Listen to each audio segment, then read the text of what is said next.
Matapos nilang mag-inom, bumalik na nga ang kanilang amo sa pamamahay nito. Sila Danny at Trix na iwan sa farm dahil sila nga ang natasang magbantay sa gabi.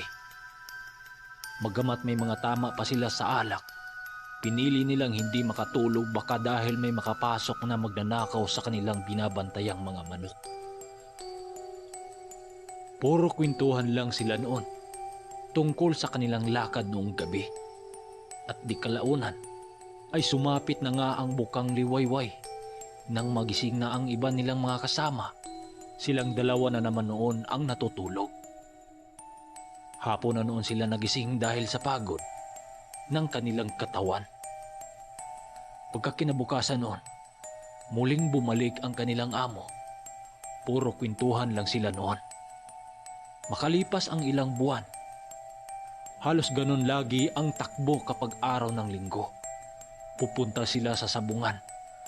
Grabing pamamayagpag sa amo ni Danny dahil bawat dayo nila sa sabungan, bawat uli nila ay walang paltos. Lagi silang panalo. Dahil sa ganang pamamayagpag ng amo ni Danny, hindi kalaunan ay biglang nagbago yon. Nagiging hambog yon. Napapansin din niya sa pag sila ay dadayo ng sabungan.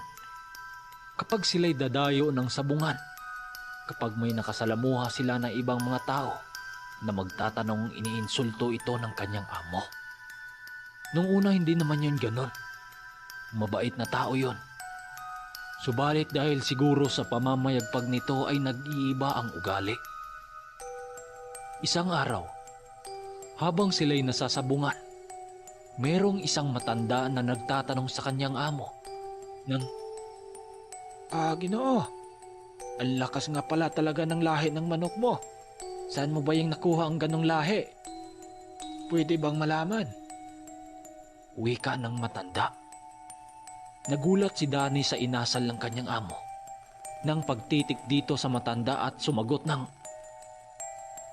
Huwag mo nang alamin, tanda. May hina naman yung mga manok nyo eh. Mga Bisaya. Tsaka isa pa, kahit alam mong saan ito nanggaling itong mga manok ko, wala ka na doon. Nang marinig yun ng matanda, napayuko lang naman yun sa hiya. Wala namang nagawa si Danny dahil sa ginawa ng kanyang amo. Ayon pa sa kanya, kapag yun ay kanyang pagsasabihan, baka siya ang kukontrahin nito. Danny, tara, doon tayo sa unahan oh. Huwag mong papansinin yung matanda na yan. Mga talunan lang naman yan dito eh. Wika ng kanyang amo. Nang makaabot na sila sa bandang dulo ng tarian, doon na nga nila nasipat ang mga kaibigan ng kanyang amo. Makalipas ang isang oras nila doon sa sabungan, nagawa na nga nilang nailaban ang dalawa nilang manok. Ganon ulit. Walang paltos yun. Mayroon yung natamong sugat pero hindi naman malala. Habang sila Danny at kanyang amo kasama din nila ang mga kaibigan nito na nagtatagay ng beer, nang may lumapit na isang matanda na may dala itong manok. Kulay na purong puti ang kulay nito. At nung makalapit na ito, ay namukhaan naman niya yon. Ito yung matandang nakasagutan ng kanyang amo. Di pa naman nakalapit yon, nagsalita na ang kanyang amo ng, Oh, ano tanda? Magtatanong ka na naman ba? Nang marinig yon ng matanda, nagwiwika lang naman ito ng, Hindi naman, Ginoo. Nais ko lang sanang ilalaban tong dala kong tandang sa mga manok mo. Medyo matagal na kasi ito sa bahay na nakatali. Kaya naman susubukan ko lang sana makakita sa away nito. Wika ng matanda. Nang marinig yon ng kanyang amo, napakunot ang noon nito at sumagot lang naman ito ng, Nasisiraan ka na ba ng bahay, tanda? Isasabong mo yan sa amin? Na ilalaban namin to ngayon? Nang trip ka ba ha? Wika ng kanyang amo. Inawat pa ito ng kaibigan nito at nagsalita ng, Pare, kalma lang. Ano ka ba? Matanda na yan. Mahinahon ka lang. Manong, anong klaseng laban ba ang sinasabi mo? Yung pustahan ba talaga? Wika ng kaibigan ng kanyang amo. Tumango lang naman ang matanda na indikasyon yun nga ang ibig sabihin nito. Nang marinig yun ng kanyang amo, nagsalita yun ng, "Ano? Ilalaban mo kamo ang manok mo? Hindi pa nga yan naputulan ng pasong yung manok mo eh. At mukhang pangkatay pa." Wika ng kanyang amo. Si Danny noon, halos napapalunok na lang ng laway sa mga naririnig nito sa kanyang amo. Maya-maya pa ay nagwiwika ang matanda ng, Huwag mo nang lalaitin tong manok ko, Ginoo. Baka pagsisihan mo yung mga sinasabi mo. wika ng matanda. O, ganun ba? Sige, tingnan natin yung manok mo kung obra yan. O, magkano ba ang sugal mo dyan? Wika ng amo ni Danny. Akala nila barya-barya lang ang salapi nito.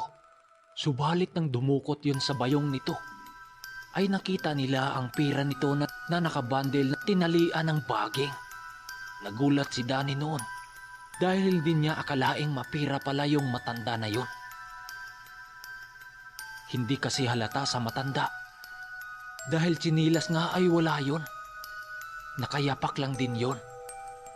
Napatawa lang ang kanyang amo doon sa pag-aakalang saglit lang yung patayin ang manok ng matanda sa mga dala nilang mga manok. Nagawa naman nilang mapantayan ang pira ng matandang yon. Napaisip naman sila kung saan nanggaling ang pira ng matandang yon. Nagulat nga ang tagalista ng sultada doon sa talian dahil napakalaki nga ang pira ng matanda. Sa kabila ng manok nitong kung sisipatin mo, parang wala pa yung kain. Panay pa yun pagtutuka sa isang kakanin na nakikita ng manok sa lupa. Napawika pa ang kanyang amo ng, Tanda, ako pa sa'yo, busugin mo muna yung manok mo. Parang walang kain ah. Para pag mamatayan, basta busog. panang kanyang amo na parang nanginginsilto ito. Pero dahil nga ay mayaman ang amo ni Danny, hindi nahadlang yon sa kanyang amo na mapantayan ang pera ng matanda. Ayon pa dito, wala pa yon sa kalahati sa pera nilang dala. Nang nakapasok na sa ruwida ang matanda at ang kanyang amo, nakamasid lang naman noon si Danny noon sa matanda at labis ang kanyang pagkaawa sa kabila ng pangbabastos ng kanyang amo sa matandang yon. Hindi naman nagalit ang matanda rito na para bang hindi ito naapektuhan sa mga sinasabi ng kanyang amo. Makalipas ang ilang mga minuto, nagsisigawan ang mga tao noon doon sa sabungan sa maging laban. Marami noon ang pumusta kila Danny dahil nga ay binansagan ang kanyang amo doon na ang hari ng ruwida. Pagbitaw ng matanda sa manok nito, kitang-kita noon ni Danny ang manok ng matanda na animoy ang kulay puti nito ay lumiliyab. Kumakaway-kaway pa noon ang kanyang amo sa mga taong nakakilala dito na animoy nakasiguro na itong mananalo. Subalit paglapag nila sa manok, kaagad sinugod ang manok ng matanda. Subalit kahit anong palo nito ay bigo yung tamaan. Napakahusay ng manok ng matanda. Pagdating sa ilaga ng palo, nang magsabayan ang dalawang manok sa ere, nakalapag na ang manok ng kanyang amo. Pero ang sa matanda ay hindi pa yun bumababa. Panay pa ang pagpapagaspas ng mga pakpak nito na animoy hindi ito manok. Bumatog pa yun sa dingding ng ruwida at bumulusok pababa sa manok ng kanyang amo. Ang kanyang amo noon, animoy nabuhusan ng malamig na tubig. Nang makita nito ang pangalawang sabayan sa ere ng dalawang manok, ay biglang sumama sa paglipad ang manok ng kanyang amo. Doon sa taas, pagbagsak nito ay nasubsob na lang yun sa lupa at nangingitim na. Nang damputin yon ng taga-karyo, ay wala na. Wala nang buhay ang manok ng kanyang amo. Pero ang sa matanda noon, ay panay pa ang pagtutuka nito sa ulo ng manok nang wala ng buhay. Gulat na gulat noon ang kanyang amo dahil sa mga nangyayari. Boss, paano ba yan? Tinatalo yung manok natin sa matanda. Wika dito ni Danny. Walang problema yan. Tsamba lang yon. Maniniwala ka sa akin. Wika ng kanyang amo. Dahil sa paniniwala ng kanyang amo na tsamba ang lahat, ay inilaban nila ulit ang iba nilang manok. Subalit sa pangalawang laban, ay nagawa pa ding mapatay ang kanilang manok. Namumula na ang pagmumukha ng kanyang amo dahil napakalaki din ang talo nila doon. Pero hindi pa rin tumitigil ang kanyang amo hanggang sa maubos ang 5 nilang manok. Nakakapagtaka dahil hindi man lang nagalusan ang manok ng matanda sa 5 nitong laban, ay walang paltos yun na pinagpapatay ang kanilang manok. Galit na galit noon ang kanyang amo na para bang gusto nitong gilitan ng liig ang matanda. Pilit niya itong pinakalma, pero nagsalita pa yun ang barilin niya umano ang matanda paglabas. Nang marinig niya yun, grabing takot na noon ni Danny at nang pagsapit nga ng hapon, maiging pinapabantayan ng kanyang amo kung lalabas ba ang matanda. Mag-alas 5 na yun ng hapon, andun pa din ang matanda sa loob. Kahit labag sa loob ni Danny ang pinapagawa ng kanyang amo, pilit pa rin siyang sumusunod dito. Ang kasama noon nila na si Rex ay ang naatasang mag-drive sa dala nilang sasakyan kapag tagumpay ng kanyang amo na barilin ang matanda, at ang kanyang amo naman ay may hawak na itong baril. Danny, bantayan mo yung gate ng sabungan dahil bantayan ko rin kung lalabas ang matanda. Itutumban natin yung demonyong yon. Wika ng kanyang amo. Si Danny noon, halos manginginig na yon sa takot sa gagawin ng kanyang amo. Pero ang pinagtataka nila, halos na lang maubos na ang mga tao sa sabungan sa kakalabas. Pero wala pa ring matanda na lumabas. Sinubukan pa nilang pasukin ang sabungan. Pero ang natitira doon ay ang tagawalis na lang ng ruweda at ang isang matandang nag-aayos ng paninda. Kung kaya't napilitan silang bumalik sa sakyan at umuwi na lamang. Danny, Sharon naman, hindi mo napapansin ang matanda na lumalabas?